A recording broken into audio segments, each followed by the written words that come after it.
Hello నమస్తే. Andhra Pradesh government గతంలో ఈ లేబర్ వర్కింగ్ అవర్స్కి సంబంధించి ఒక జీవో చేశారు అని మనం దాని గురించి నేను ఇప్పుడు 2 వీడియోలు మాట్లాడాను. నేను ఇంకొకసారి మాట్లాడుతున్నాను, ఎందుకంటే ఇక్కడ ఒక న్యూస్ చూశాను, ఈరోజు పబ్లిష్ చేసిన న్యూస్ కాబట్టి దాని మీద నేను మళ్ళీ ఇంకొకసారి మాట్లాడుతున్నాను. ఎందుకంటే ఇది చాలా లోయర్ ఎంప్లాయీస్కి సంబంధించిన విషయం. అంటే ఇది ఎవరెవరికంటే బట్టల షాపులో పనిచేసే వాళ్ళు,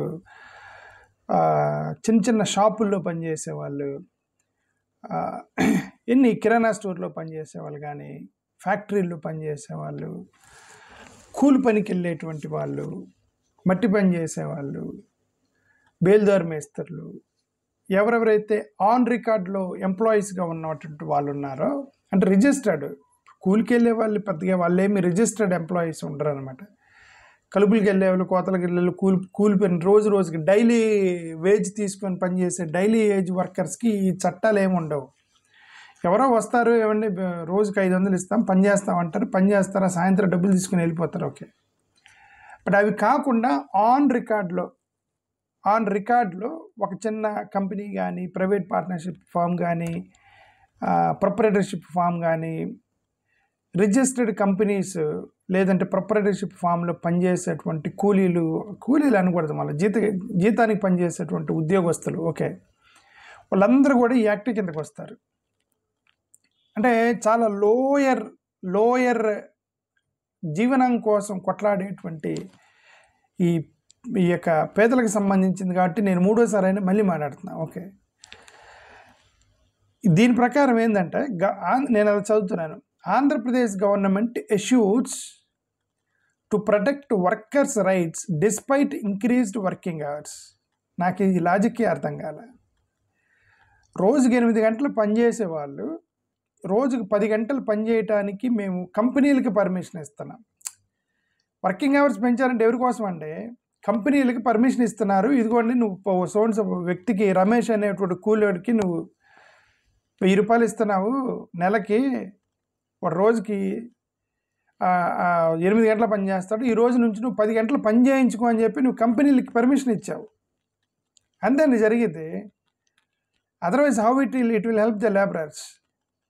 సరే, ఇప్పుడు వీళ్ళు ఏమంటారంటే మేము అది పెంచినా కూడా వర్కర్స్ యొక్క రైట్స్ని ప్రొటెక్ట్ చేస్తామంట. ఇదేంటంటే నువ్వు వర్క్ పెంచడం ఏంటి, వర్క్ పెంచి రైట్స్ని ఎలా ప్రొటెక్ట్ చేస్తావు?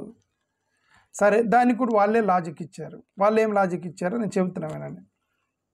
State government has assured that it is committed to protect the rights of the workers despite increasing the daily working hours from 8 to 10 as the weekly cap of 40 hours will remain in force అంటున్నారు. అంటే అర్థం ఏంటి? రోజుకి 8 గంటల నుంచి ఉండేది 8 గంటల నుంచి 10 గంటలకి ఇప్పుడు పెంచారు. కానీ వీక్లీ అవర్స్ ఏవైతున్నాయో 48 hours ఉంటాయట అని గవర్నమెంట్ చెప్పింది. అంటే అర్థమైంది. గతంలో ఏముంది, ఆదివారం సెలవు అండి.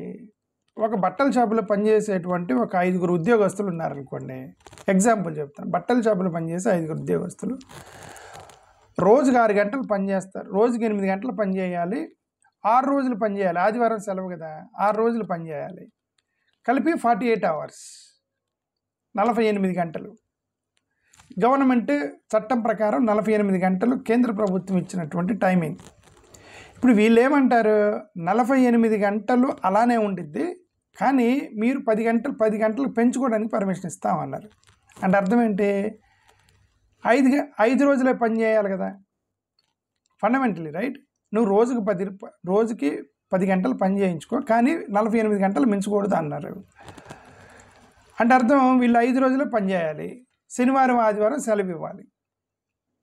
ఫ్యాక్టరీలు వాళ్ళు సాఫ్ట్వేర్ ఇంజనీర్లకి సాటర్డే సండే సెలవు ఇచ్చి, సాఫ్ట్వేర్ ఇంజనీర్లకి సాటర్డే సండే సెలవు ఇచ్చి, ఆ సీఈఓలు ఇప్పుడు మీకెందుకు 2 రోజుల హాలిడేస్, మీకెందుకు 60 hours పని చేయండి, 90 hours పని చేయండి అని నారాయణమూర్తి గారు ఎవరెవరో మాట్లాడుతున్నారు, ఓకే. ఏది సాఫ్ట్వేర్ కంపెనీల్లో రోజు కష్టపడి వాళ్ళకి పెద్ద టైమింగ్స్ కూడా ఉండదు. ఎప్పుడంటే ఇప్పుడు 24 hours ప్రోగ్రామ్ అయిపోయేంత వరకు కష్టపడేటువంటి సాఫ్ట్వేర్ ఇంజనీర్స్కే 2 రోజులు సెలవు ఇవ్వడానికి కింద మీద పడుతున్నారు. ఇలాంటి బట్టల షాపులో పనిచేసే వాళ్ళకి, ఫ్యాక్టరీలో పనిచేసే వాళ్ళకి సాటర్డే సండే 2 రోజులు సెలవిస్తారా? 2 రోజులు? నువ్వు 2 రోజులు సెలవు ఇవ్వకపోతే 48 అవర్స్ మించకుండా రోజుకు 10 గంటలు ఏ లెక్కన వస్తాయండి? ఏ క్యాలిక్యులేషన్ లెక్కన, ఏ క్యాలిక్యులేటర్, నువ్వు any calculator you take, A calculator అన్నా తీసుకొని రోజుకి 10 గంటలు పనిచేయాలి, కానీ 48 గంటలు మించకూడదు. రోజుకు 6 రోజులు, వారానికి 6 రోజులు పని చేయాలంటే నువ్వు ఎలా చేస్తావు చెప్పు? ఎక్స్‌ప్లాయిట్ చేస్తారండి. వాళ్ళ పేదవాళ్ళకి వాళ్ళకి నోరు ఉండిద్దండి.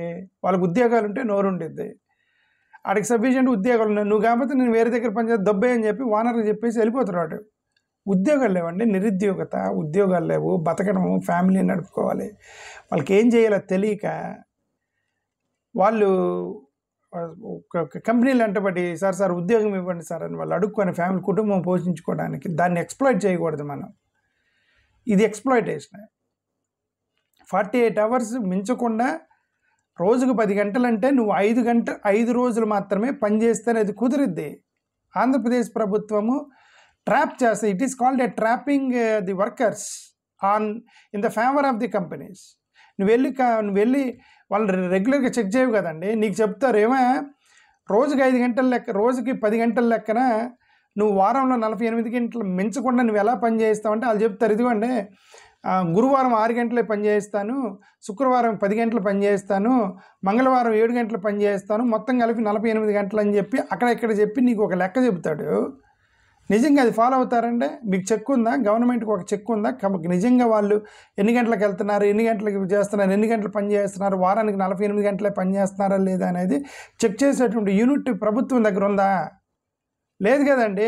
You just make a law in favour of the companies and employers and the employees will suffer.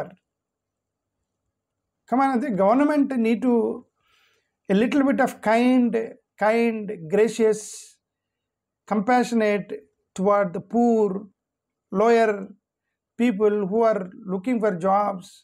4th class employees మీద కొంచెం జాలి దయ ఉండాలండి. ఇట్లాంటి పనులు చట్టాలు చేయటం, ఇవి ట్రాప్ చేయటం అంటారు వాళ్ళని. It becomes a trap for Dham. పోనీ మీరు నిజంగానే 48